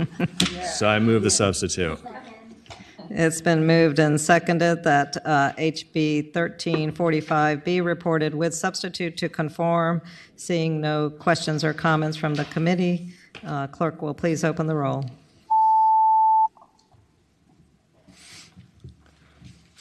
Ayes 15, no zero. Thank you. HB 1345 reports with the substitute to conform. Senator Van Valkenburg. Thank you, Madam Chair. Madam Chair, members of the committee, 2 left. Next up, House Bill 1451 from Delegate Phillips. And this requires the board to develop policies establishing that any student in grades 3 through 12 who score a 375 to 399 on their SOL shall be eligible to retake any assessment on an expedited basis. And that they should be offered intervention services after the student retakes the assessment. This motion to recommend reporting failed on a vote of 2-3. And I guess I'll kind of pontificate here because I felt pretty strongly about this. I respect what Delegate Phillips is doing, But I think there's really kind of 4 reasons why we don't want to report this. Reason 1 is I think when we allow every student in the Commonwealth to have an expedited retake, we are creating the opposite of high standards. We are allowing kids to continuously retake tests, and I don't think that that is what we want to do. I think there needs to be some level of accountability on the student. Second, I think, which we already have expedited retakes for graduation requirement classes, and I think that this really allows us to hide kids because they can keep taking the expedited retake, and then when they pass, we pretend that everything is okay when everything is not okay. If you're getting below a 400, that is not good. Third, we talk a lot about teachers in here. My good friend from Lynchburg has talked about that with me in the subcommittee a lot, and he brought it up on the floor the other day. And I think this is one of these things where when you do an expedited retake, the way that the school systems are going to get to this intervention piece is they're going to do what they're already doing, which is they're going to pull teachers out of their planning, they're going to put them in the library, they're going to have them drill and kill with the kids. The kids have no incentive to do well because they can take it again, and so the teacher time is going to get burnt up. This is a huge source of teacher burnout in the spring. I'm telling you that right now as someone who has to do this. And then fourth, I'm not sure that we should be putting 375 to 399 in the code because I'm hoping we get away from this 0 to 600 scale, which is the height of absurdity. And so that is not this bill. That is the SOL in general. We should be on a 100-point scale like everything else. And so my rant is over. The motion would be, yes, Senator Favola. I'm sorry, I have a few people in queue here, so Senator Favola, if you'll add your name to the queue. First is Senator Boyska. Thank you, Madam Chair. I have heard from my locality very ardently about this, and I respectfully disagree with our chair of the subcommittee. With a locality with, one of the largest school systems in the country, we have a variety of students who do need that extra help, and it is not a one-size-fits-all situation. I will be voting in favor of reporting the bill with the understanding that the folks who live in my area in Fairfax County and in Loudoun County, they need this bill to go forward. Thank you, Senator Boysko. And next is Senator Peake. Thank you. Thank you, Madam Chair. Just responding to my good friend down the row there. So we had my rant on the floor yesterday talking about all the ones that we had to discuss on the floor that I just was the lone vote on. That was 10. And then you look at this, what we have gone through today just in that committee. It is, how many of these came through the House uncontested? Somebody's got to do something with the House. That's all I have to say. Senator Peake, sounds like you're throwing down the gauntlet over there. Senator Favola. Well, Madam Chair, I have the greatest respect for our subcommittee chair. However, I do agree, of all the points he made, I do agree that putting a range in statute is probably not the best. I would have directed DOE to come up with a range for the retaking. That's what I would have done. But this is before us, and I too am hearing from school systems that this is a tool that they believe helps students. I understand students should perform better, but we do have students at all different levels of their learning. Some of our students are new immigrants to our system. Some have English language learning issues that they have not yet conquered. And I just don't want to deny students the opportunity to succeed. And I view this as an opportunity for a student to have a second chance. Some students get very nervous when they're faced with a test. If they could take that same test again and maybe do better, they might feel better about themselves.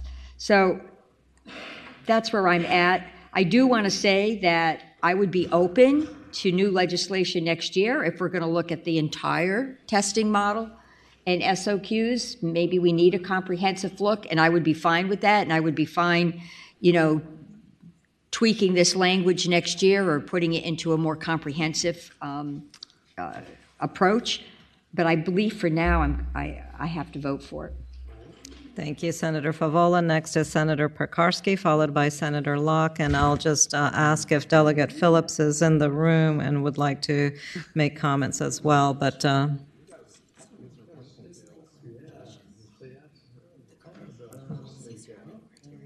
I'll call on Senator Pekarsky. Yeah, thank you, Madam Chair. I, too, have the utmost respect for my colleague, and we have had quite I don't think any of them do. This whole we do but thing. Not true. Not true. We have had some robust conversations around this, great conversations, and as you'll see, we sometimes just disagree on some points. I, too, think that this is necessary. This is a huge help to our school systems and to our students. As my other colleague said, some kids just need that second chance. Some kids get nervous when they take tests. I have a student who has had the ability to retake because of this, automatic retake. And what has happened was not that she failed and it was ignored, and then, she had the opportunity, but they went back, they worked with her, they tried to see where were the areas of weakness. And part of that for her was that she is a student with learning disabilities, and testing is hard. The knowledge is there, but testing is hard. She needs that second chance. Our English language learners, etc. I have some numbers here. In Fairfax County, we know it's a huge school system, the largest, about 180,000 students. For students who are taking the math SOL in grades 9 through 12, 2,552 students qualified to take this automatic retake, and as a result, 43% of them passed, and there was intervention. So I would say this is necessary, and I do hope we pass it through. Thank you. Thank you. We have a few more folks in queue. We've got Senator Locke, Senator Durant, and then I will let our chair add some comments, and the delegate is here as well, so we'll hear from the delegate. Senator Locke. Madam Chair, I believe that the chair of the subcommittee is absolutely correct, and I agree with everything that he has said. And I don't think that it's incorrect not to do retakes, but I don't think that this is the answer to that. I think that this is something that we need to review and examine, and it takes time to do that. And I don't think that we simply need to retake. So I think that this is something that needs to be reviewed over time. That's, I just agree with the chair. Thank you, Senator. Thank you, Senator Locke and Senator Durant. Thank you, Madam Chair. I would be remiss if I didn't also note that I've heard from my locality who said, and needless to say, this would be a tremendous benefit. So without elaborating what we've heard many of the colleagues state, I think I will be supporting this for that very reason, because I know how much we need more tools in the toolbox right now. So, but I do look forward to, I agree with Senator Favola about continuing this potentially in the next session. Thank you. Why don't we hear from the delegate first, and then let the chair have some closing comments. Thank you, Madam Chair, and I also have great respect for the senator as well and his comments. So much so that my LA shares his last name. But so this was brought to us by many of the school superintendents and school boards and all the school agencies, I think all the statewide agencies that I'm aware of support this bill. We did try to make it better on the House side by adding an amendment to offer intervention services even if they do pass. That wasn't in there originally because we did want to make sure to try to address that we just weren't getting them to pass and get them through, but we also followed up with some intervention services post-passing, hopefully. We just simply think that it's a tool. As you say, a lot of students get nervous or they're having a bad day or whatever. If they're really close, that's the reason we put a score in there, is if they were just a few questions shy. Obviously, if they have an expedited retake and the stuff is fresh in their memory, we assume they would have a better chance to be able to pass. So that's really what the genesis of this bill was. We brought it on behalf of the school boards, school superintendents, school systems in my part of the state. Thank you, Delegate Phillips. And Thank you. Senator Van Valkenburg. Thank you, Madam Chair. Madam Chair, this is going to be the first and only time I ever quote the former delegate from Bedford, Kathy Byron. But in 2018, I remember we were talking about the machine and tools tax, and she got up on the House floor and she said, "I see local government did their job again," because local governments are the problem with this bill. No offense to my friends in the back, but it is them hiding students and having them consistently retake the test. They are the problem here, okay? This is not going to get at what you're at. I heard a lot of things about one size fits all and all that. This bill isn't. I heard about ELL students. I heard about students with disabilities. I heard about all these students. This bill's for every single student in the Commonwealth. If this bill was crafted for English language learners, it'd be a different bill. But it's not. It's for every student. And so when we sit here and talk about when teachers get cynical and want to leave the profession, it's stuff like this. Because in the spring, you're going to have teachers who are going to be doing these expedited retakes over and over and over, and they're going to see themselves putting a lot of effort in, and they're going to see the students not putting a lot of effort in. That's what causes teachers to leave this profession. And I'll end with this. When they take these expedited retakes over and over and over, we don't put any money into these tests. So if you're taking the World History 2 test over and over, you're seeing the same questions over and over. That's how they eventually get to a passing score. It's literally the same questions. We're not helping kids when we do this. This is creating low standards. This is not helping kids. This is a mistake if we pass it. I feel incredibly passionate about this, and I hope you don't make that mistake. I will be voting no. Thank you. Thank you. And we have a comment from council to clarify a few concerns. Thank you, Madam Chair. I just wanted to provide maybe a quick clarification. Mic is off. Okay, a quick clarification on the current policies and standards. So the administrative code currently requires the Board of Education to provide opportunities for students to have an expedited retake of an SOL test, and it directs the Board of Education to adopt the criteria for eligibility for such expedited retakes. And while the board's criteria for expedited retakes is not in the administrative code and is not codified, the current department policy is already that students that score within 25 points of passing, and the website also says, or have extenuating circumstances, are eligible to retake a test, and within 25 points of passing would be a score between 375 to 399, which is what this bill in front of us provides. So this is essentially codifying something that is already current policy. Council, thank you for that clarification. So we have current policy that allows students to retake exams or the SOLs, that is, as may be necessary. Senator Van Valkenburg, you as the chair had introduced the motion to recommend reporting. Well, you had not made a motion yet, so. Well, I think the correct motion, since the recommended reporting failed, would be to pass by indefinitely, but I will make the motion to report.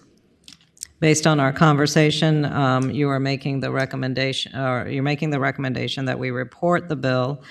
Is there a second? It's been moved and seconded that we report HB 1451. Seeing no further comments or discussion, clerk, please open the roll.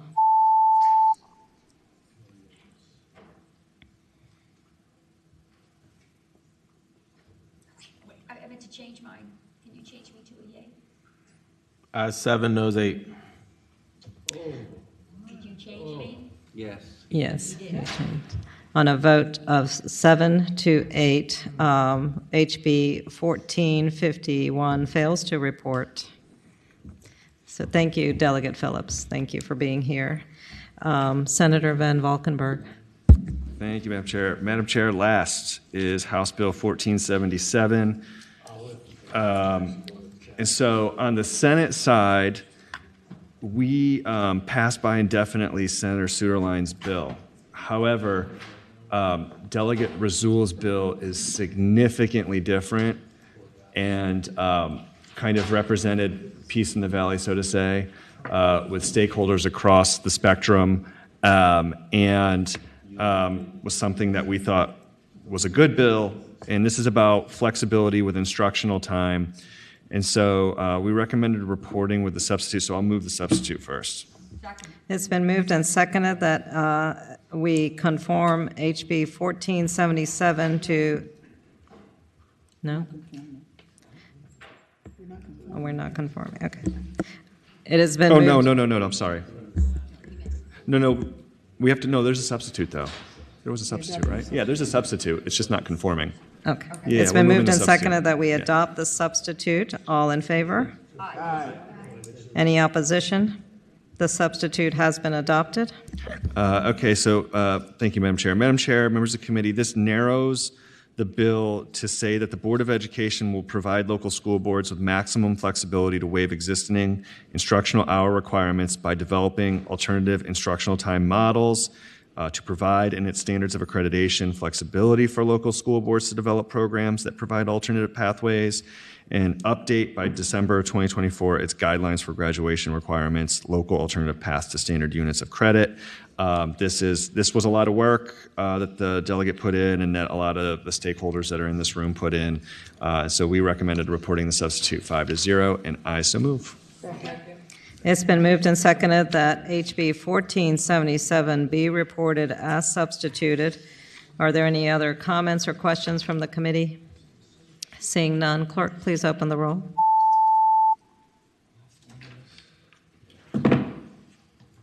Ayes 15, no 0. Thank you. HB 1477 reports with substitute. And Senator Van Valkenburg, thank you to you and the members of your subcommittee. I know it was quite a large and challenging docket, and I appreciate the good work that you all Thank you, Madam provided. Chair. We had a great subcommittee. We had a lot of fun. And now we will hear from our final subcommittee, and that is the Higher Education Subcommittee chaired by Senator Locke. Senator Locke. Thank you, Madam Chair. Our first bill was House Bill 690 from Delegate O'Quinn, and there's a substitute, and I move the substitute. Is there a second? Second. It's been moved and seconded that we adopt the substitute. All in favor, please say aye. Aye. Any opposed? The substitute is now in front of us. Thank you, Madam Chair. House Bill 690 is similar to Senate Bill 613 with one technical difference. The substitute makes a small technical revision in two places to correct a typo in the code section being added to the bill, and with this, the bills are completely identical. So I would move that we recommend report the substitute. Is there a second? Second. It's been moved and seconded that HB 690 be reported with the substitute. All in favor, please, clerk, please open the roll. Ayes 15, no 0. Thank you. HB 690 is now reported with substitute. Senator Locke. HB 827 from Delegate Cousins is similar to Senate Bill 318 from Senator Rome. House Bill 827 passed the House with a substitute from House Appropriations, which instead of establishing a hunger-free campus grant program, as Senate Bill 318 did, only directs SCHEV to survey each public institution of higher education on how it is addressing on-campus food insecurity. compile a guidance document relating to best practices for addressing on-campus food security and report its findings to the General Assembly. So it is different from SB 318, which removes the financial impact. So the committee recommended reporting on a vote of 5-0, and I move that we report. Second. It's been moved and seconded that HB 827 be reported. Seeing no comments or questions from the committee, clerk, please open the roll.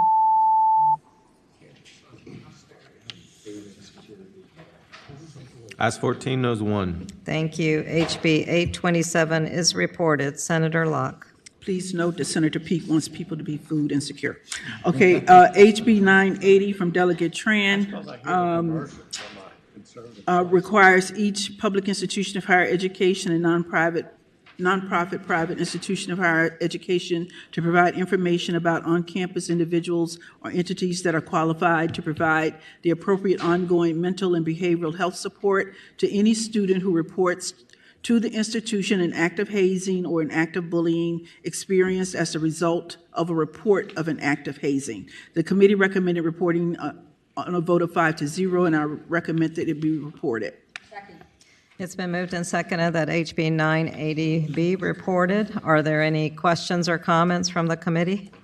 Seeing none, clerk, please open the roll.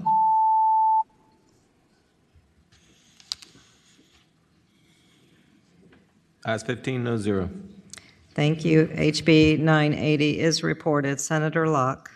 House Bill 1055 from Delegate Knight does some cleanup from a last session where we passed legislation asking ODU and Eastern Virginia Medical School to bring some deliverables and to address certain issues, and this is addressing those concerns. This bill adjusts the membership in terms of the Standing Committee of the ODU Board of Visitors that is established to serve as the Board of Directors of the Eastern Virginia Health Sciences Center that will be at Old Dominion University. The bill requires the Standing Committee to meet 4 times per year and any other times as determined.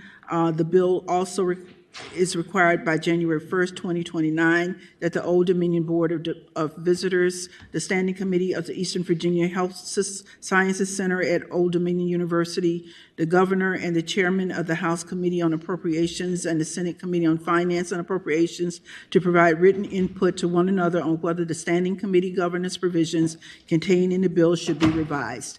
And with that, Madam Chair, we recommended reporting on a vote of 5-0, and I move that we report. Second. It's been moved and seconded that HB 1055 be reported. Are there any questions or comments from the committee? Seeing none, clerk, please open the roll.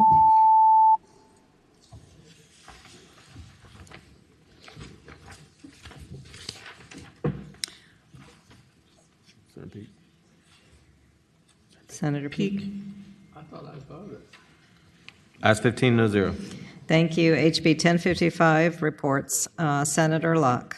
HB 1342 from Delegate Shen requires each baccalaureate public institution of higher education to either staff its on-campus student health center with at least one on-campus certified sexual assault forensic examiner for the purpose of administering a physical evidence recovery kit to any student who is in need of such a kit, or to enter into a MOU with a local organization or entity that is capable of providing the services of a certified sexual assault forensic examiner. The committee recommended on a vote of 5-0 to report, and I so move. Second. It's been moved and seconded that HB 1342 be reported, and I see Senator Boysko on the board. Thank you, Madam Chair. I just wanted to say that one of my young constituents brought this to Delegate Shin and me, and I wanted to thank Virginia Tech specifically for working with them to get this bill in good shape, and all of the universities. This is an important bill. Thank you, Senator Boysko. Are there any other questions or comments? Seeing none, clerk, please open the roll.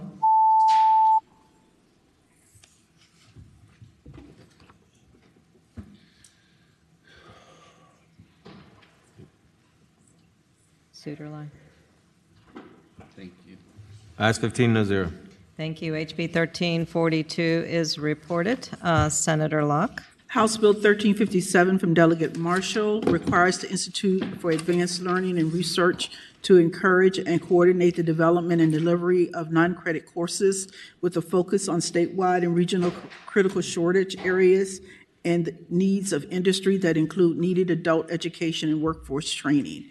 The committee recommended reporting on a vote of 5-0, and I'm so move and re-refer to the Committee on Finance and Appropriations. Second. It's been moved and seconded that HB 1357 be reported and re-referred to Finance. Are there any questions or comments from the committee? Seeing none, clerk, please open the roll.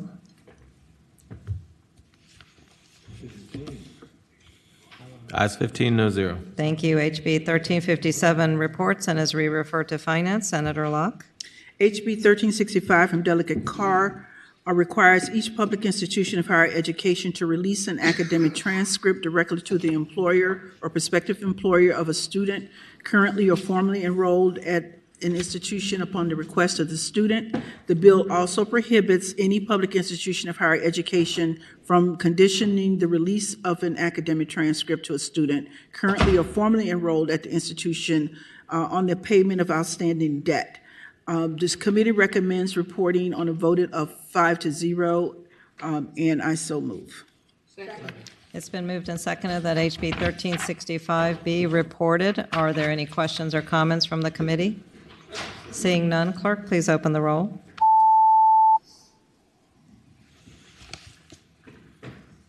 Ayes 15, no zero. Thank you. HB 1365 is reported. Senator Locke. HB 1445 from Delegate Phillips is similar to Senate Bill 62 from Senator Stanley, which reported 14-1 out of this committee, but was continued in Senate Finance.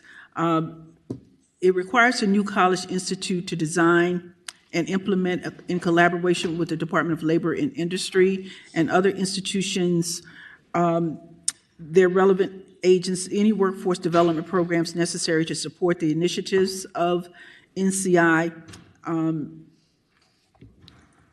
any relevant agency or office of the Commonwealth, including adult education and workforce training programs.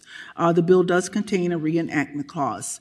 The committee did recommend reporting on a vote of 5-0 and with re-referral to the to Finance and Appropriations, and I so move. Second.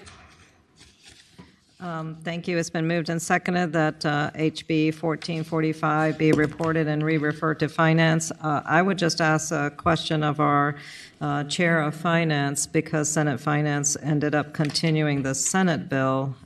Do you still, given the workload that the Finance Committee has, do you still want this committee to re-refer? Yes, we do. Thank you.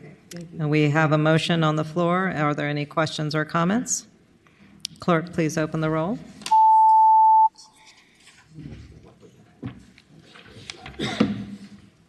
Ayes 14, noes 1. Thank you. HB 1445 is reported and re-referred to Finance. Senator Locke. HB 1455 from Delegate Carr establishes the Virginia Memory Project in the Virginia Center on Aging at VCU to collect and analyze data on Alzheimer's disease, related dementias, and other neurodegenerative diseases. The committee recommends reporting on a vote of 5-0, and I so move. Second. It's been moved and seconded that HB 1455 be reported. Are there any questions or comments from the committee? Seeing none, clerk, please open the roll.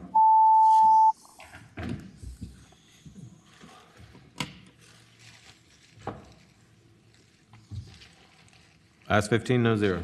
Thank you. HB 1455 is reported. Senator Locke. House Bill 1467 from Delegate Lawfer has a substitute, and I move the substitute. Second. It's been moved and seconded that we adopt the substitute. All in favor, please say aye. Aye. Any opposition? The substitute is in front of us. House Bill 1467 was similar to Senate Bill 506 from Senator Survell as it passed the Senate, but due to some subsequent changes to Senate Bill 506 in the House, the Section 2 House Bill 1467 was similar, were removed from Senate Bill 506. So House Bill 1467 basically has no similarity to the Senate bill. The substitute makes revisions to clarify that the two non-voting advisory representatives that the bill requires to be included on the Board of Visitors for each baccalaureate public institution of higher education are as non-voting advisory representatives, separate and distinct from the voting members of the board, and do not affect or modify the number of voting members each such institution is statutorily required to have on its board. If you remember that when Senator Surville brought his bill through, this bill expands the membership of the Board of Visitors of each baccalaureate public institution of higher education in the Commonwealth to include these two non-voting advisory members of the boards. The committee with those changes recommended reporting with this substitute on a vote of 3-2, and I move that we report the substitute. It's been moved and seconded that HB 1467 be reported with substitute. Are there any questions or comments from the committee? Seeing none, clerk, please open the roll.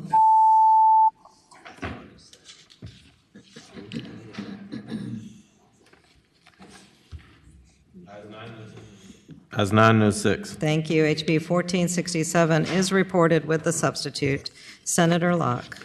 Our final bill was HB 1505 from Delegate Austin, which was similar to Senate Bill 678 from Senator Rouse. HB 1505 added language prohibiting this bill deals with compensation for student athletes for name, image, or likeness. House Bill 1505 added language prohibiting the use of student fees as was defined in the bill, and this was included in Senator Rouse's bill, but it has been removed from House Bill 1505.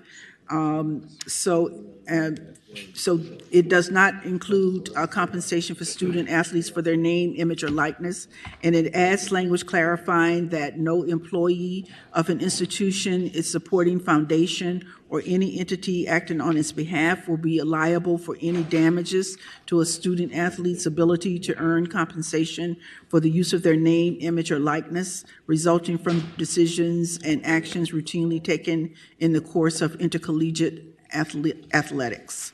The committee recommended on a vote of 5-0 to report, and I move that House Bill 1505 be reported and be referred to Senate Finance.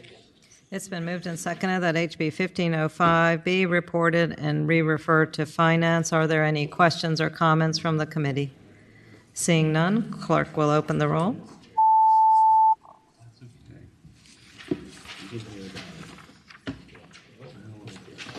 You don't like athletes? I don't like, can I help? I don't like it, but we're going to deal with it. Pekarsky? As 14 knows 1.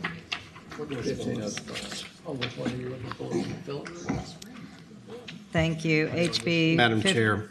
HB 1505 is reported and re-referred to Finance. And that completes my report. That completes Senator Locke, but we have a request from Senator Bagby. Thank you, Madam Chair. Madam Chair, having voted on the prevailing side in which we did not pass HB 979,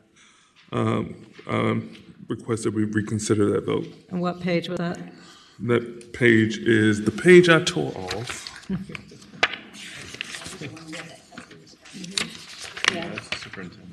That is page 13. We have a motion to reconsider the vote. Is it on page 13? Is it 15? 15.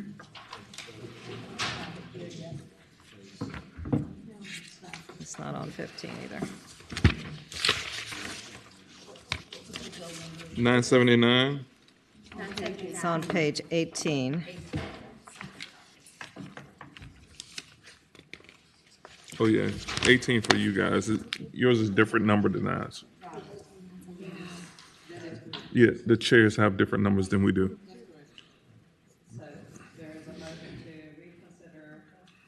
There is a motion to reconsider HB 979, which which was passed by indefinitely. Clerk, if you'll open do we have to do that? Clerk, if you open the roll to reconsider.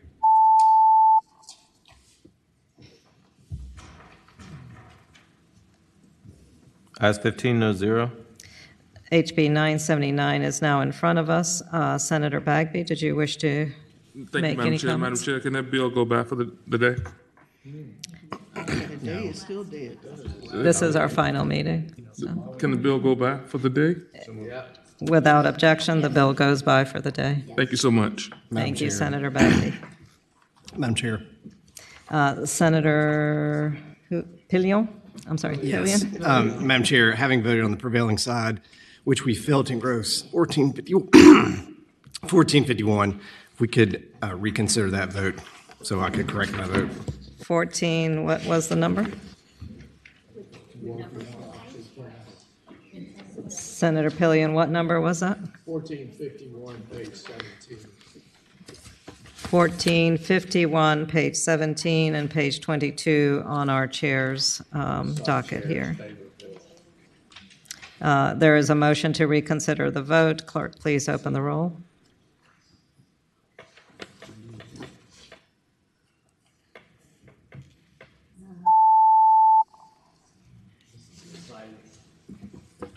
Ayes 15, no 0. Thank you. HB 1451 is in front of us again. Senator Pillion, did you want to make a comment?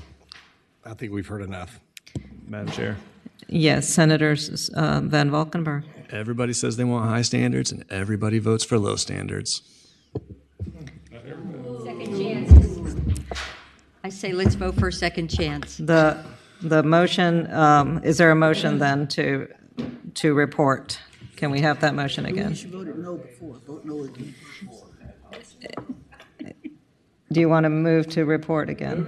Okay, thank you. It's been moved and seconded that we report HB 1451. Clerk, please open the roll.